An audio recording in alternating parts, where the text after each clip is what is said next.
Getting you the latest coming in from Ukraine as the Russian offensive continues for the fifth straight day. We are starting off with some breaking inputs coming in at this point.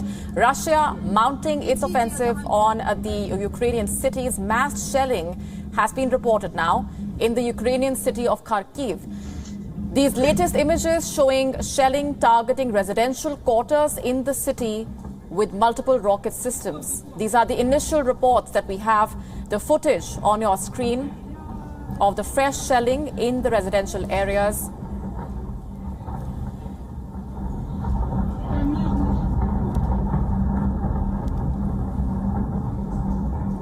As the Russian forces continue to mount that offensive against Ukraine, this is the fifth day of the Russian invasion of the country. The humanitarian fallout has already been a matter of concern, with 500,000 fleeing the country as fighting rages on. And now there has been fresh shelling in the city of Kharkiv, which has now been hitting the residential areas. Those images on your screen, just a sample of the destruction that the country has witnessed ever since Russia launched that attack against Ukraine.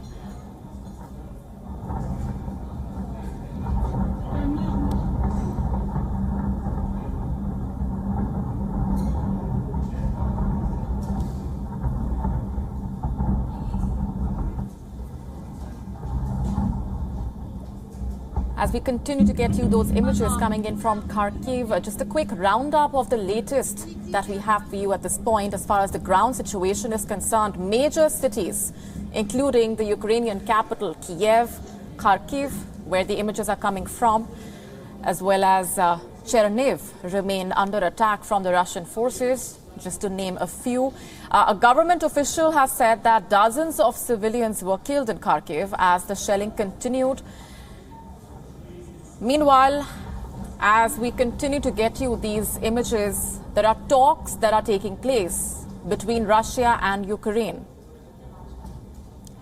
The optimism regarding those talks running slim on both sides. We have been speaking to experts who have been talking about their expectations from these discussions. Ukraine earlier, remember, maintained that they will not be giving away even an inch of their territory during those talks. Russia, on the other hand, has not been categorically clear about its intentions ahead of the dialogue, but the dialogue certainly has gone ahead after a lot of speculation and a lot of back and forth. Those talks now underway for nearly 3 hours already.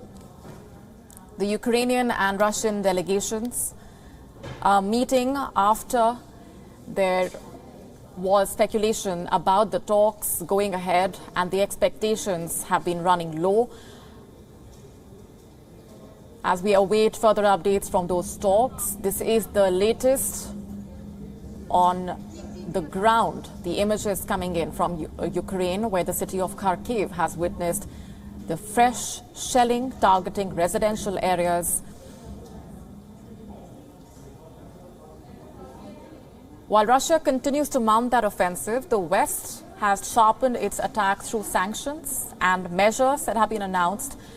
There has been criticism coming the way of the West as well over acting too late when it comes to these sanctions. There are questions that have been raised already over whether the West could have done more to try and deter Russia from launching this full-scale attack against Ukraine.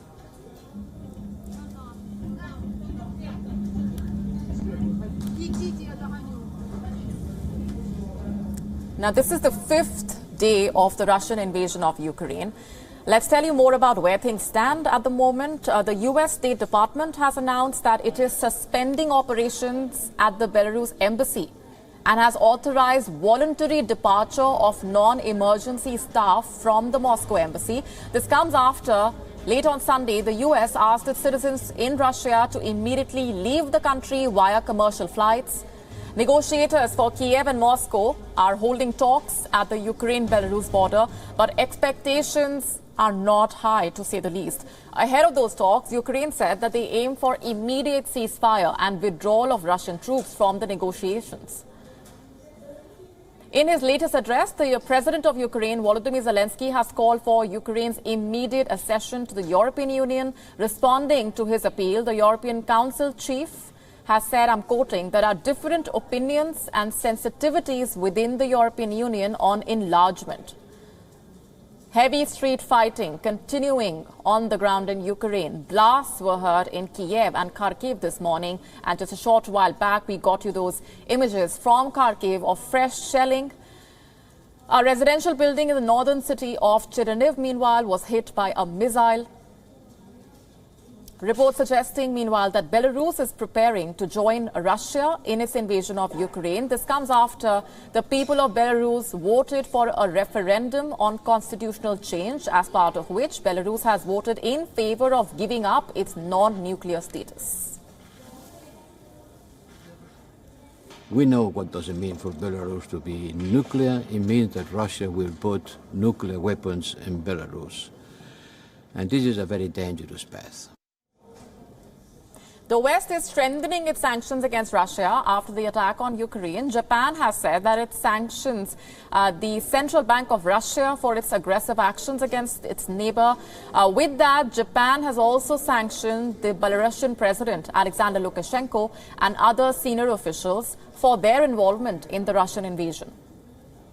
The Japanese Prime Minister held talks with Volodymyr Zelensky, and as per the Ukrainian president, Japan has allocated $100 million to the already approved aid to the country. Hit by the sanctions, Russia's central bank has doubled its interest rate to 20% as its currency plunges.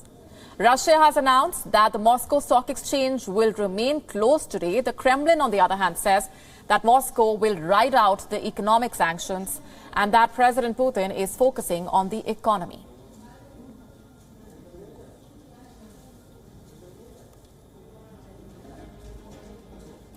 WION now available in your country. Download the app now. Get all the news on the move.